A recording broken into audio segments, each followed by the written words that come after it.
Hi everyone, welcome to the WOA Graduate School Journey series. My name is Vidya Vishwanathan, and in this video, I'm going to talk about my path and the decisions that led to pursuing a graduate school degree. To quickly introduce myself, I received my bachelor's degree in aerospace engineering from Virginia Tech in 2018, where I also minored in French and math.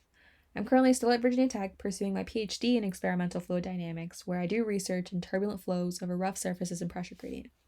In 2019, I received the National Defense Science and Engineering Graduate Fellowship, which is currently helping me fund my research and graduate school experience. So, why did I pursue graduate school?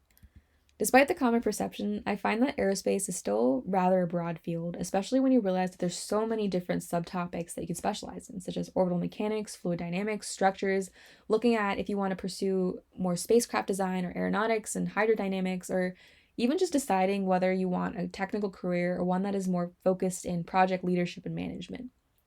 And to be honest, it's a little overwhelming finding what you want to do when everything sounds so cool and enticing.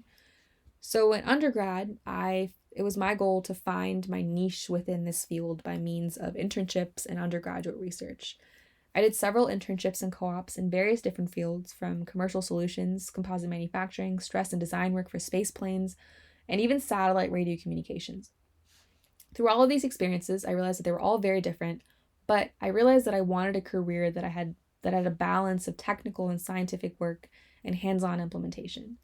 Eventually, I did undergraduate research with the Center for Research in Experimental Aero and Hydrodynamic Technology, which focuses more on aerodynamics, and I found that I really enjoyed this subject.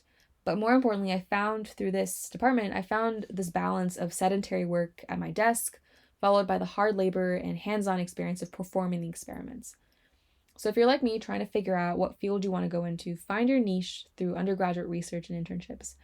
In this path to find your desired field, it's so important to explore and eliminate the topics that you don't enjoy in this path to find the topics that you do enjoy. And the timeline for undergrad is the best time to do this because often your college experience is tailored to being flexible so that you can explore these different options. So eventually I decided that I wasn't ready for the true adult life, and I made the decision to stay in graduate school. Through my application process, I had already received an invitation to continue with my academic career with my current advisor at Virginia Tech. And although I had looked into applying to different schools, I found that I really enjoyed the work that I was doing, and more importantly, I really respected and enjoyed working with my current research advisor. The school that you choose will be your next home for grad school, but the research that you do and the relationship with your advisor dictates your experience for the next 4 to 5 years, I guess, depending on what kind of graduate school career that you decide.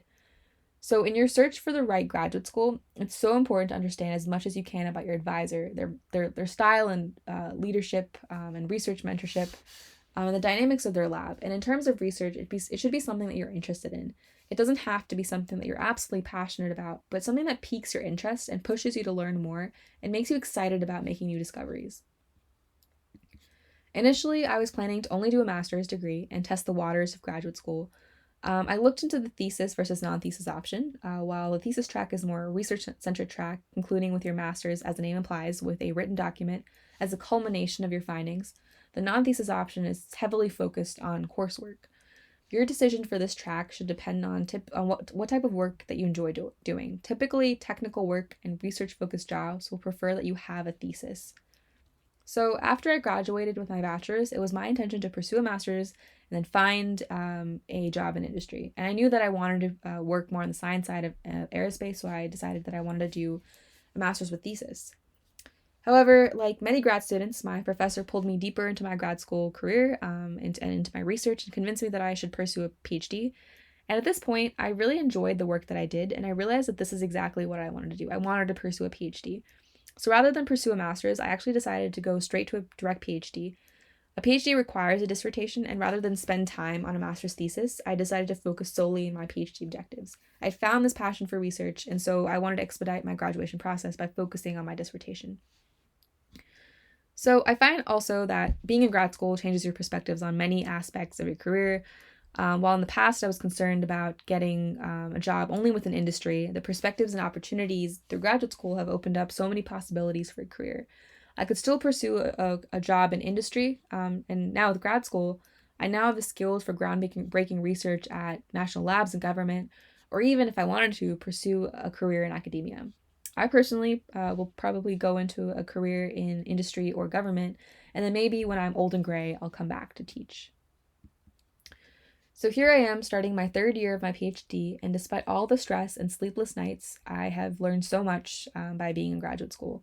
Not only has my technical knowledge increased tenfold, the need to present and defend my research has made me so much more confident. I've gained so many soft skills through presenting and gathering research. I gained so much professional development through interacting and collaborating with researchers and scientists in so many different fields within my lab, within my department, and even within even across different institutions in the nation and the world, as I meet different researchers at conferences and just collaborating through projects. So if you're thinking about going to grad school, take advantage of undergraduate experience and explore the fields of interest through research and internships. As you apply to graduate school, keep in mind that your experience is often dictated by the relationship between you and your advisor and you and your passion for the field. So do your research, learn more about the school and the work that they do by emailing the advisor and even members of the lab, and learn more about what your life will be like within their department. And lastly, understand the extent of your career options. It's going to change when you go to grad school. Your perspectives are going to open up, but it's important to plan and have goals. But as an aerodynamicist, I have to say, sometimes you just have to go with the flow and find your way through. All right. Thank you for listening. If you have any questions, please feel free to reach out, email me, and I'll be happy to answer questions.